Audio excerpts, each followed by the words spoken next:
On 6 July 1945, as dawn thinned the shadows over the White House, Harry S. Truman sat alone with a cup of cooling coffee, his shoulders heavy, his face unreadable, the weight of history already pressing down.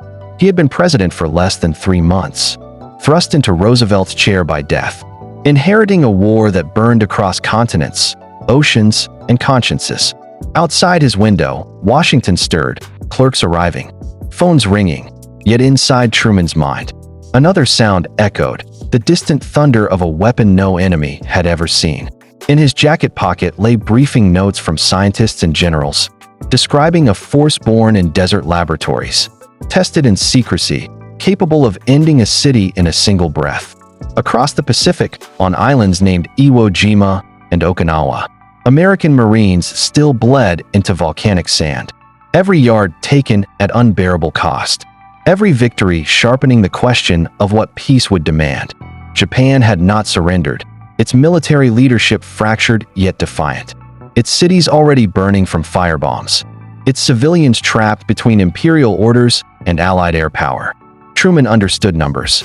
Casualty projections scribbled in pencil, hundreds of thousands, perhaps millions, but numbers blurred when weighed against faces. Letters from mothers, telegrams from widows. On that July morning, he was not choosing between good and evil. He was choosing between horrors, each path soaked in blood, each consequence echoing far beyond 1945. The decision before him would reshape warfare, redefine morality, and divide historians for generations. Yet at that moment, it remained painfully human. As Truman rose from his chair, adjusting his glasses, the world edged closer to a line it could never uncross.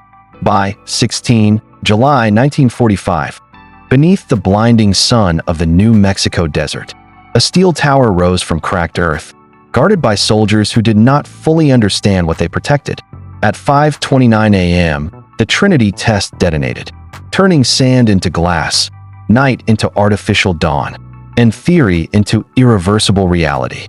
J. Robert Oppenheimer watched in silence, his triumph curdling into dread, as a shockwave rolled outward like a judgment passed by nature itself. Some scientists cheered, others prayed, many simply stared, knowing a door had opened that could never again be closed. News of the test raced eastward through coded cables, reaching Truman while he attended the Potsdam conference. Seated among Churchill and Stalin, men already carving the post-war world. Truman's diary that night was restrained, almost casual, yet between the lines lay awe and fear, the understanding that he now possessed an unmatched lever of power. Stalin, informed with deliberate understatement, revealed no surprise, his own intelligence network having already whispered the secret, setting the stage for a colder conflict yet to come. Meanwhile, in Japan, the government clung to fractured hopes, seeking mediation through the Soviet Union, while hardliners prepared civilians to die with bamboo spears rather than surrender. American planners drafted Operation Downfall, an invasion of the home islands, predicting beaches turned red, cities pulverized by artillery, families erased in the name of victory.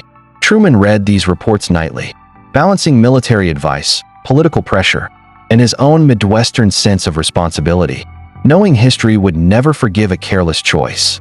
As July waned, the ultimatum was prepared, the Potsdam Declaration demanding surrender, its words sharp yet offering mercy. Japan's response was silence, or perhaps defiance disguised as patience, and the clock continued to tick. The weapon existed now, tested and proven, waiting only for a command.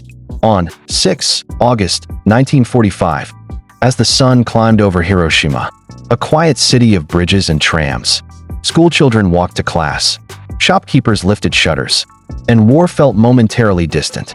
At 8:15 a.m., the B-29 Enola Gay released its payload, a single bomb falling silently, history holding its breath for 43 seconds. The flash arrived first, brighter than anything the human eye was meant to endure, followed by heat that peeled skin, ignited wood, and erased shadows into stone. In an instant, tens of thousands were gone, soldiers and civilians indistinguishable, lives reduced to ash beneath a mushroom cloud that climbed into the sky like a terrible monument. President Truman was at sea aboard the USS Augusta, informed by coded message. His reaction measured, almost clinical, masking the gravity of what had been unleashed. He told the world this was a military target, a necessary blow, a means to shorten the war. Yet, even as statements were drafted, uncertainty gnawed at the edges of victory. Scientists who built the bomb listened to radio reports in stunned silence, their creation now written into human flesh rather than chalkboards. In Tokyo, the Supreme War Council convened amid chaos, arguments erupting between surrender and continued resistance, honor colliding with annihilation. Some leaders demanded proof. Others saw Hiroshima as a single tragedy, not yet a national death sentence. The emperor remained silent, his voice absent while cities smoldered and the meaning of survival itself was questioned. 3 days passed in agony, radiation sickness spreading invisibly, survivors wandering through ruins, calling names that would never be answered. And still, Japan did not surrender. Another bomb waited. Another decision loomed. And the world edged closer to a second, even darker dawn. On 9 August 1945, clouds drifted over the industrial city of Nagasaki, shielding hills and factories. As a second B-29 searched for its target, mechanical failure and weather forced a last-minute change. Chance guiding destruction, reminding history how fragile its turning points can be. At 11:02 a.m., the plutonium bomb detonated, its blast trapped by surrounding valleys, crushing neighborhoods, factories, churches, and lives in a violent, concussive roar. The death toll climbed rapidly, though less than Hiroshima, yet suffering multiplied, radiation lingering like a curse without a name. That same day, the Soviet Union declared war on Japan, its armies surging into Manchuria, shattering Tokyo's last hope for mediated peace. What had been unthinkable only weeks earlier now converged at once. Nuclear fire from the sky, invasion from the north, an empire collapsing under its own weight. Within Japan's leadership, the debate turned desperate, generals demanding a final battle, civilians urged to sacrifice everything, surrender still branded as dishonor. Emperor Hirohito listened as reports arrived, his voice finally breaking the stalemate, his concern no longer abstract but painfully immediate. He spoke of a new and most cruel bomb, acknowledging that continued war meant the obliteration of the Japanese people themselves. For the first time, survival outweighed pride, and the emperor chose to intervene directly in politics, an act as unprecedented as the weapon that forced it. In Washington, Truman felt grim relief mixed with unease. The war's end suddenly visible, yet morally clouded. Celebration seemed premature, victory tasted metallic, and questions already whispered through churches, universities, and newsrooms. Japan moved toward surrender, but the world had crossed a threshold it could never retreat from. By 15 August 1945, radios crackled across Japan, civilians gathering in stunned silence as an unfamiliar voice filled the air. Emperor Hirohito spoke in formal, archaic language, his tone calm, yet heavy with the weight of responsibility, announcing surrender without ever uttering the word defeat. For many Japanese, it was the first time they had heard their emperor's voice, a sound that dissolved decades of myth in a single broadcast. He explained that the war situation had developed not necessarily to Japan's advantage, citing the devastating new weapon and the need to save future generations. Across the United States, church bells rang, sailors danced in city streets, and newspapers screamed victory, relief washing over a nation exhausted by years of loss.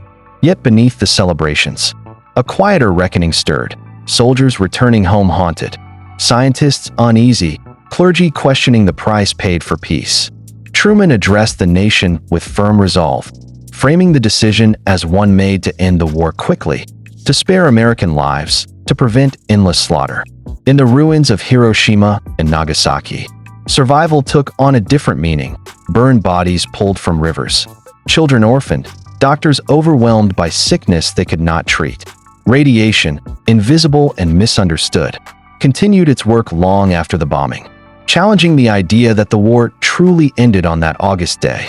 Photographs were censored, testimonies delayed, The full human cost muted as the world rushed toward rebuilding.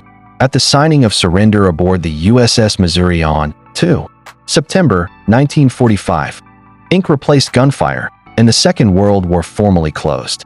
Yet the moral debate was only beginning, carried forward by historians, veterans, and survivors whose memories refused to fade.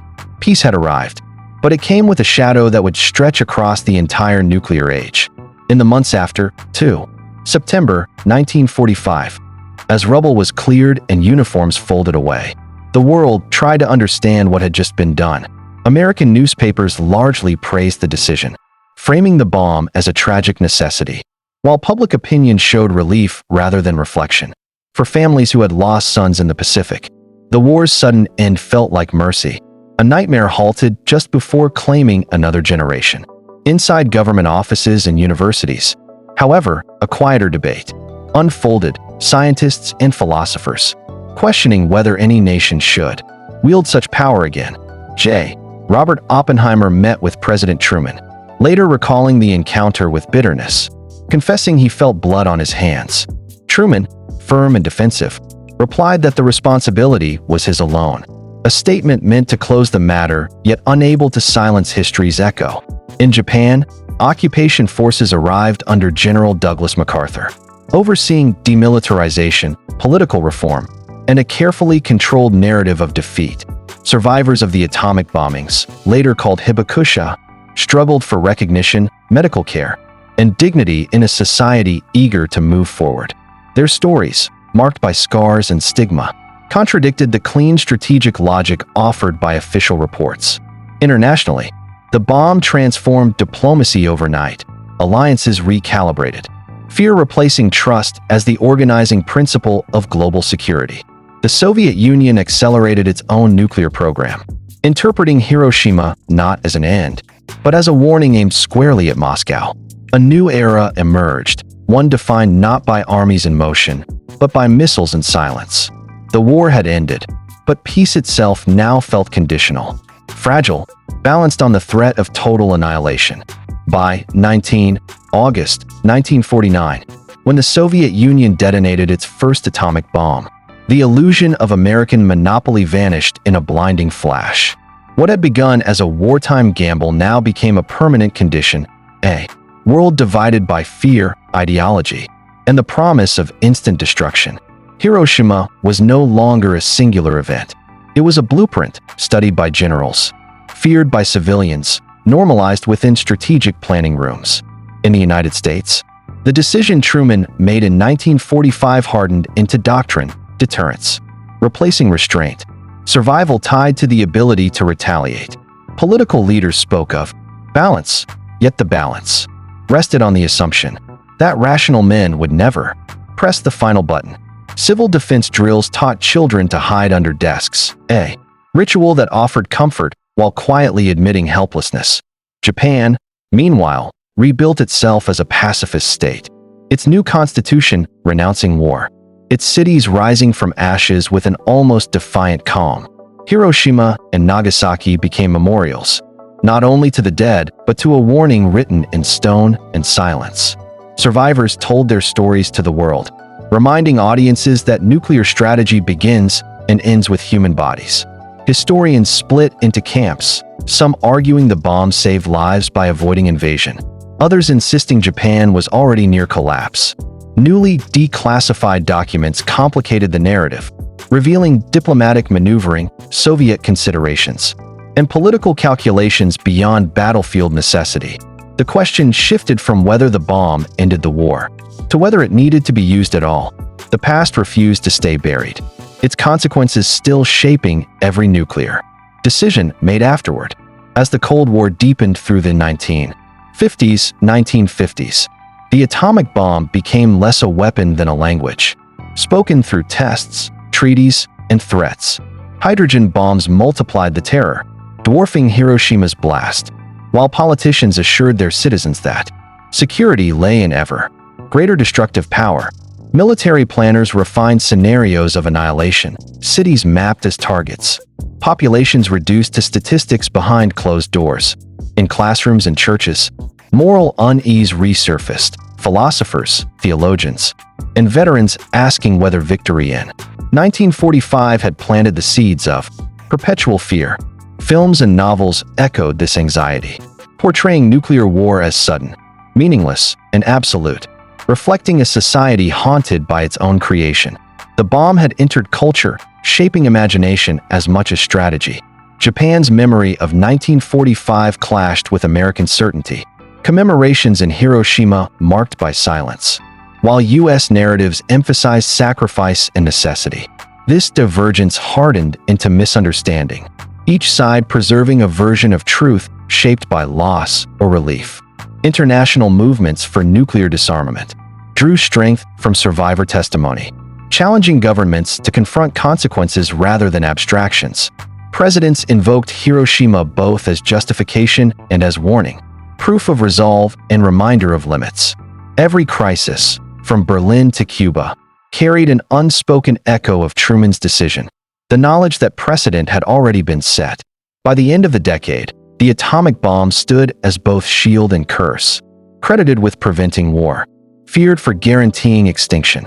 By the late 1960s, as Vietnam burned and protests filled Western streets, the atomic question resurfaced with renewed urgency. A younger generation challenged the old certainty, arguing that Hiroshima was not salvation, but a warning ignored at terrible risk. Veterans spoke with conflicted voices, grateful to have survived 1945, yet uneasy about the means that ended it. Declassified memos and intercepted cables began to reshape understanding, revealing Japan's internal divisions, its fragile search for mediation, its fear of Soviet entry. Some historians argued surrender might have come without atomic fire. Others countered that fanatic resistance and invasion plans made delay impossible. The truth remained fractured, dependent on perspective, shaped by which lives were counted and which were left unseen. In Hiroshima, annual memorials continued under drifting paper lanterns. Names read aloud, moments of silence stretching longer than speeches. Survivors aged, their bodies weakened by radiation, their memories sharpened by time, insisting that abstract debate could never erase lived suffering.